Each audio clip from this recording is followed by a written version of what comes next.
او خالی دوايي نه دی، دوايي سره نه کیږي کې او حد پورې کیږي، نور اخلاقیات ورسره غواند کې ټول نفسیات علاج شي، لیکن روحاني سکون د پاره او روحاني علاج دی. مثلا زه تاسو له مثلا یو کس دی چې هغه خفګان لري، نو الله پاک چې دی هغه مختلف نمونه دي هغوی کې که داسې هغو کې وردو کې وہ ځل چې یا الله یا رحمان یا رحیم زما زړه کوا مستقیم، یا اهدنا الصراط المستقیم بحق ایاک نعبد و ایاک نستعین. نو دا وردو کې نو لاس خپل زړه باندې کېږي، نو دا خو ډېر زیات شافي شی دی. دا الله نوم هر یو نوم چې والي مثلا دا تاسو ځینې مریضانو ته وظیفه ورکوي اکثر چې څوک کسان چې کوم دا مني او کولی شي مونږ دام ورکوو ورله، او ورسره مونږ هغوی له وایو چې یاره مونځ چې کوي هغه کې خپل یکسوي، یعنی یو ځای کې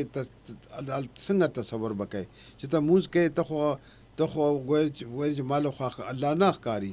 لیکن الله چېرته وکم خانه کعبې طرف توجه وکم، لاندې وګورم سترګې پټې کم کلاو کم. نو زما ورونو زما خویندو او بیرمنو بچو دا الله پاک چې دی هغه مخامخ هم دی رستم دی لیفټ هم دی رائټ هم دی پاس هم دی لاندې دی چې چېرته تصور وکړئ الله پاک موجود دی. او ځکه یو مولانا روم صاحب وایي چې دا جمعیت چې دی د اولیاء او کرام زړه کې دی، او الله وایي چې زه پاس لاندې نه ځم، بس خو زه خو انسان زړه کې یم. نو انسان زړه خو یو پاک شی که نه، نو دغه شانتې که تصور سره هېڅ چېرې سړی پریشان شي خفګان شي هېڅ هم نه کېږي، خالی تصور کې الله له یاد کی، خالی یا هغې له وایي الله له یاد کی، لا اله الا الله، خالی لا اله الا الله وایي چې الله ته یې، یا دا وایي چې لا معبود الا الله، یا بغیر د ستا چا عبادت نشم کولی، ایاک نعبد و ایاک نستعین. نو هغې زړه له به ډېر زیات سکون ملاویږي. نه صرف دا مونږ هغه مریضان هم کتلی دي چې کوم سخت بیماران دي، شاټونه لګي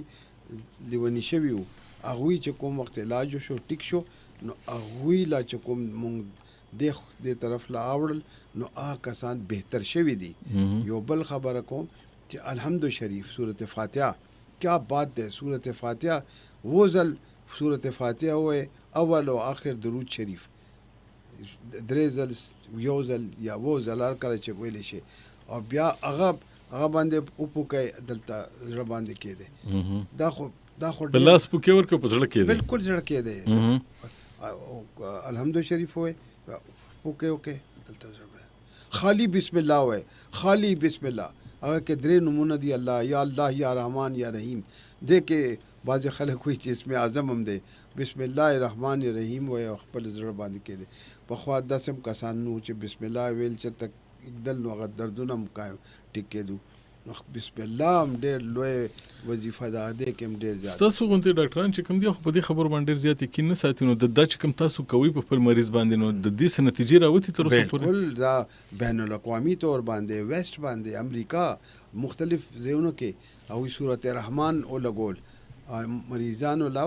200 کې تقسیم کول. یو هغه مریضان مثلا اپینډکس والا شروع کې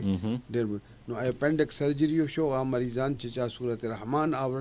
اوریدل او یو چې هغه صورت رحمان نه اوریدل، هندو سیک عیسائی مسلمان ټولو دا الټیمیټلی دا وشو نیم یو باندې اوریدو یو باندې نه اوریدو. چې کوم اوریدو هغه زخم هم زرخه شو، هغه زر کې ناستو او ویله فایده زر ملاو شو. چې کوم هغه نه دي شوي ټیک چا نه اورېدو هغه زیات ټایم اخیستو. دا خو بین الاقوامي نو دا هغه خلک هم کوي چې کوم مسلمانان نه دي هغه دا طریقې علاج کوي، هغوی موږ نه زیات دی باندې بلیو کوي، اسلامیک تصوف باندې او وی آف علاج باندې هغوی خو ډېر